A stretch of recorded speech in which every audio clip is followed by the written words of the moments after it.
Guys, thanks for watching our channel. Make sure you like, make sure you hope you're loving these channels as much as we are making them. Please drop a comment. What do you want? Oh, what did I say? Channels. Oh. Hi guys, thanks for watching. I hope you. Oh, fuck's sake. Where do all the bearings we use come from? Japan. What's your cat called? My dog. Dog. Nismo. Nismo. Yeah. Nissan Motorsport. Ah, don't look at me like that, man. Jesus.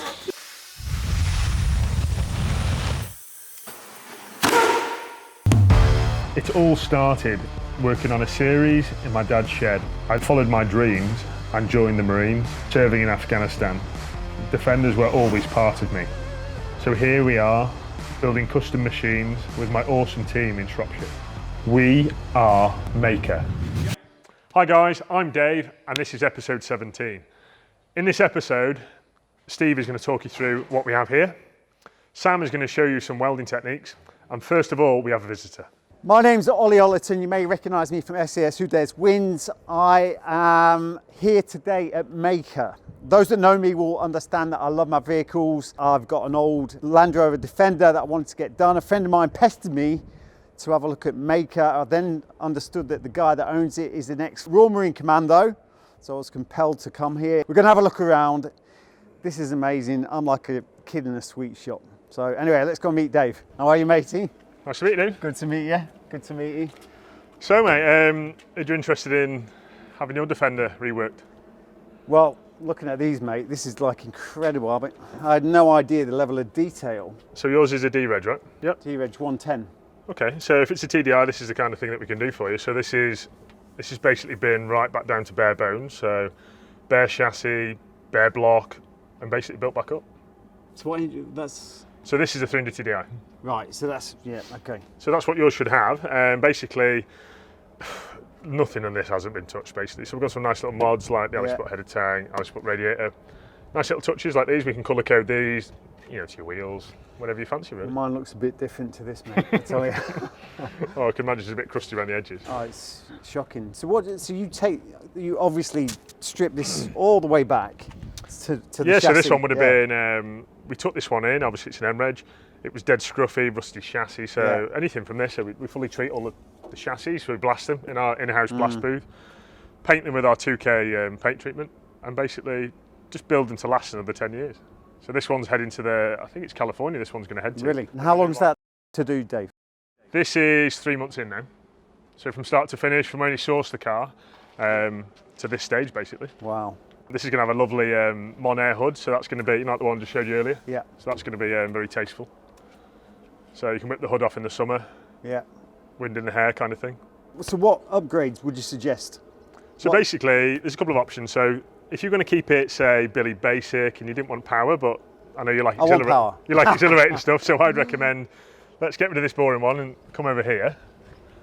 So this is incredible.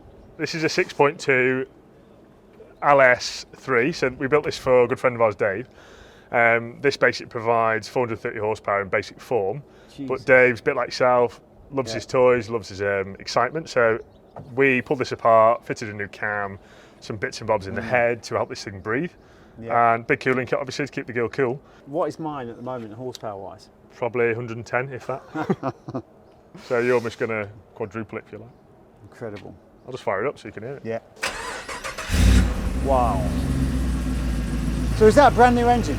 Brand spanking new. Yeah. And what is that? What engine is that? So that's what comes in your Corvette. Ah. So this would come in something, things like a Corvette SS, Tahoes, you know, Chevy Blazers, that kind of thing. So you've got Chevy. So we do Corvette, we offer BMW. BM. So we can go original Land Rover. We've actually done Land Rover TDV6 before now. Yeah. Mustang 2.3 turbo. Anything really. Obviously, the more exotic you go, the more expensive it is, naturally. Things like this has got the upgraded brakes that we offer, high diameter steel wheels. But it just depends what your flavour is, really. So are they original steels? No, so these are, so these are original Morph wheel, you know, from the old Wimics back in the day. Yeah. So what we do is we send these away to fabrication shop and we stretch them. Stretch them by 2 inches on the inside. So we go from an 8-inch rim to like a 10-inch rim.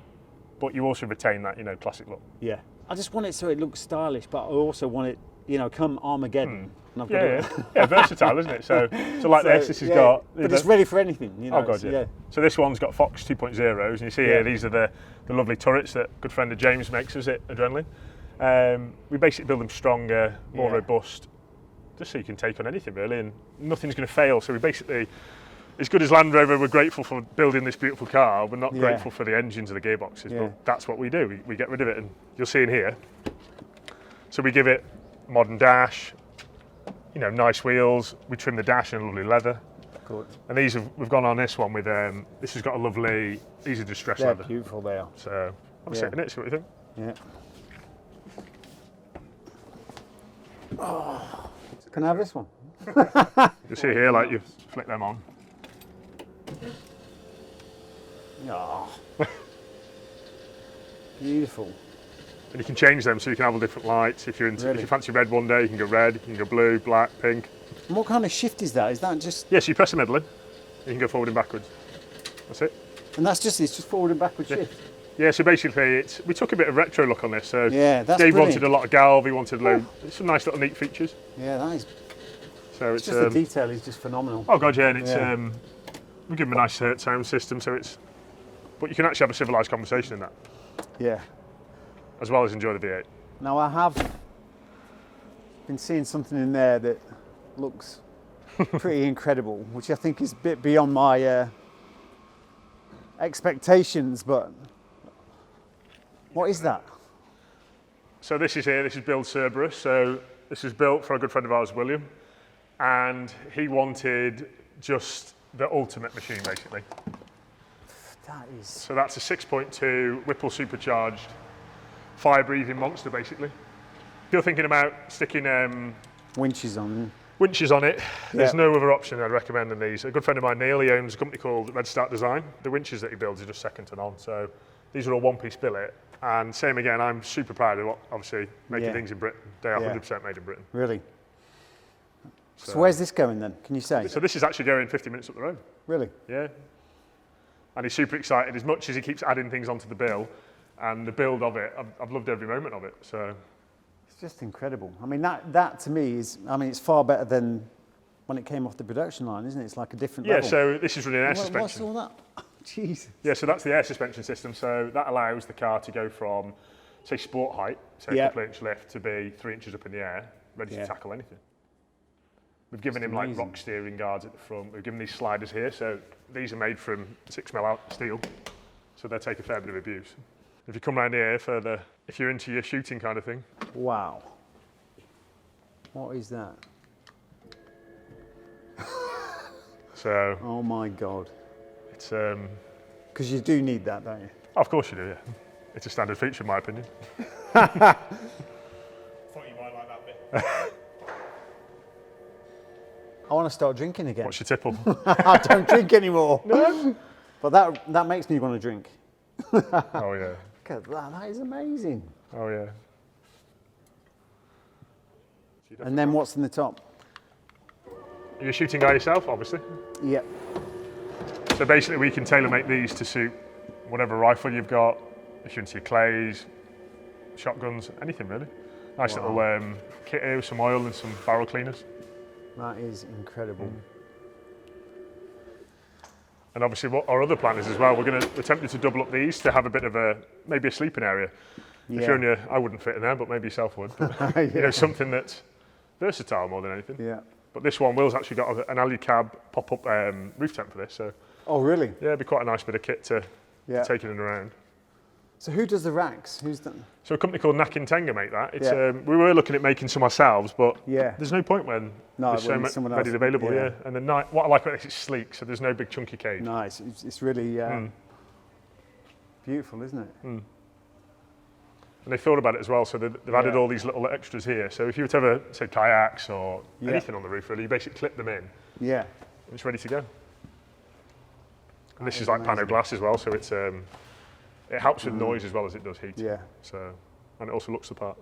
I dare not ask what the bill is for that. But I think this has got to be my favourite. But Everything you've got in here is incredible. I mean, look at that. Who's that for? What's that? So this is for an Australian customer that lives in London. Yeah. That's Project Wombat. People that have probably followed the channel have seen every progression from that, from the bear chassis to. But it's, I love it. It's grown on me massively. I just love that colour. Yeah, that colour's amazing. Mate, I'm blown away. Absolutely blown away. I had no idea. You know what? Yeah. Owen's been pestering me to come here for he's, oh, go up. And I'm like, yeah, okay. But now I can't get away from the place. It's just incredible what you're doing, mate. So. Let's get yours booked in. Yeah. Mate, I've got a few cars for you. Oh, definitely.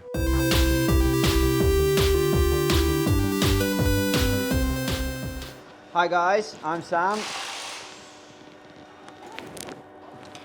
And today I am making the other half of the exhaust for this truck here. So obviously these are the tips, and this end here is going to the out end of the silencer. So today, as we're fully welding, it's all tapped up, it's all ready to go, it's all prepped, it's all clean. Today I'm using Reynolds caps method because my purge plugs don't fit in this particular size tube. So here we have some aluminum foil. It works just as well as any purge plug you can buy.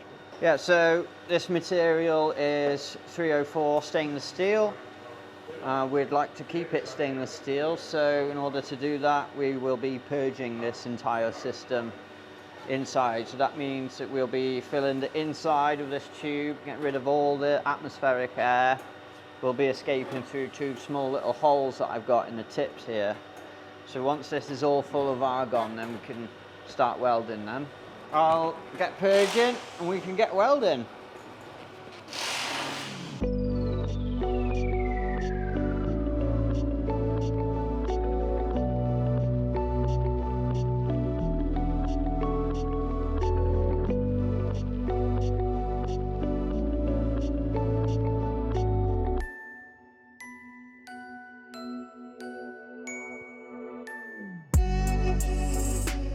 Okay, so I finished welding this piece now, and I'm going to be inspecting the inside of the tube to make sure that we have got a good purge inside, so there's no oxidization on the inside.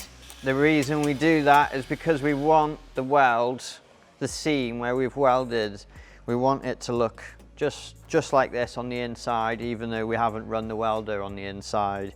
But by shielding gas on the back of the weld, we're making sure that it's not oxidizing where it's exposed to the atmospheric gas, which would be inside the tube had we not purged it. So if you don't purge the tube, you get what's called sugaring, which is that crusty stuff inside the tube, which is what causes your shiny stainless steel to turn into a rusty pipe, which is definitely not what we want. We want it to look like that inside. So I'm going to go and fit this to the vehicle now, and I'll see you next week. Does not compute. All right, guys. So today we've got an M57 330D engine over here that we're assembling for a customer called Scott. It's going into a 110 that was originally a Puma, which obviously aren't very good, so we changed to these things. This is just a 330D, so it's just a single turbo. This engine's already been prepped by one of the other lads here before I've got hold of it. But basically, we've just got to put the whole thing back together. So we've got the conversion ring here, which is what makes the back of the BMW engine fit the front of the Land Rover gearbox. And then you've got a two-piece 540 Newton metre clutch on it and a new Valeo dual mass flywheel. Then you've got this piece, which is the intermediate that bolts on the back of the gearbox here. This drops on and then allows the transfer box to bolt onto the back of that, so that you've got an output to each of the differentials on the car to make it four-wheel drive, and in turn keeps all of the gear sticks and all the levers and everything original, so when you're inside the car you can't actually tell. When we've done it, we've put a new LOF solid one-piece shaft in, because as we showed you in one of the other videos, them shafts are pretty prone to wearing, and when you've got more power it exaggerates everything. Chris is going to time lapse it with this little camera up here, I believe, and watch me put the whole thing together, and hopefully I do it right.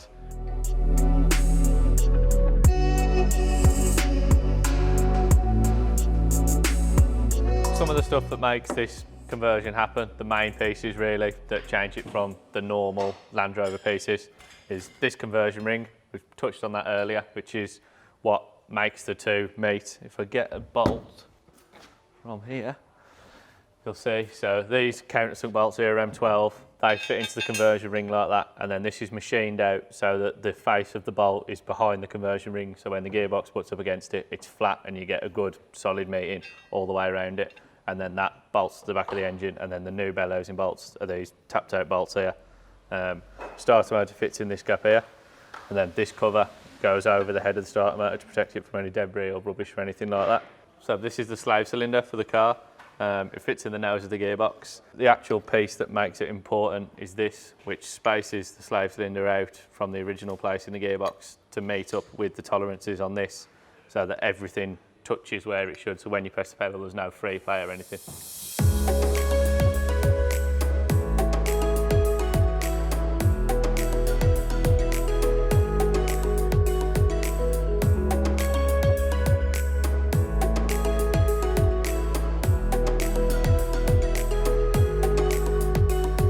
Got the conversion plate all fitted on finally.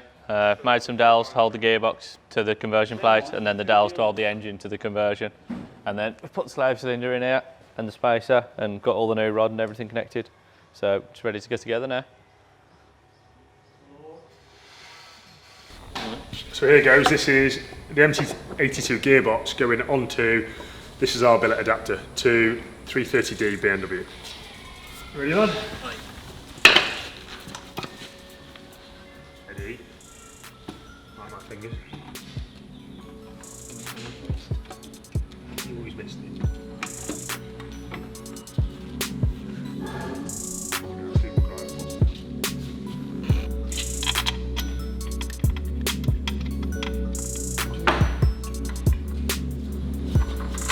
Teamwork makes dream work.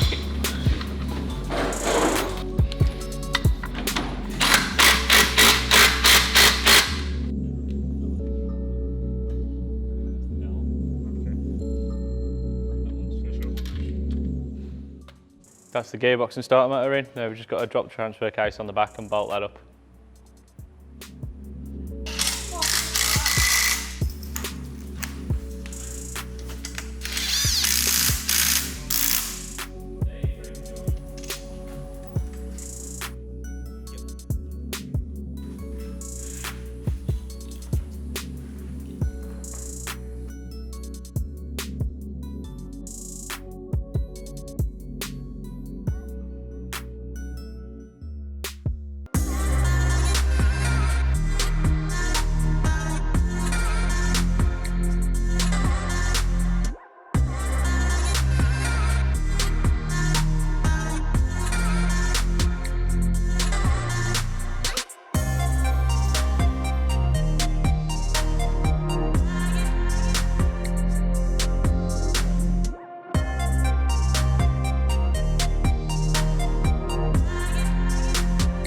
But why is the G4 back? So the G4 is back, so I've come over here.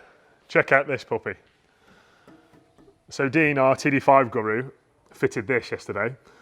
This is a monster CR Turbos VNT turbo. Look at the size of it. So our customer has asked for a little bit more power. Now he's got the clutch that will take it, and now he's run the clutch in, he's asked for some power to match it. So this is what we're going to give him. We're giving him this. Dean's going to put another map on it for us tomorrow. And also under here, you'll notice that the top of the engine is a little bit missing. So the injectors have been a bit poorly. So we've sent them off to our local Bosch service centre to be rebuilt. And we want to have basically everything on this engine run as smooth as it possibly can be. So we're looking forward to the results from this, Gil.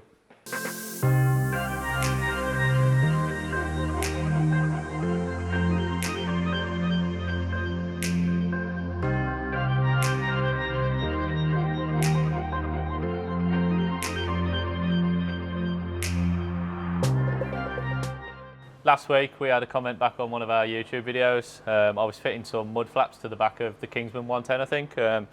So this is the tool we was using. Someone asked about it and what it was. It's a Worth set and it's a riv nut set. I mean, some people call them riv nuts, pop nuts, anything like that. It's all the same thing.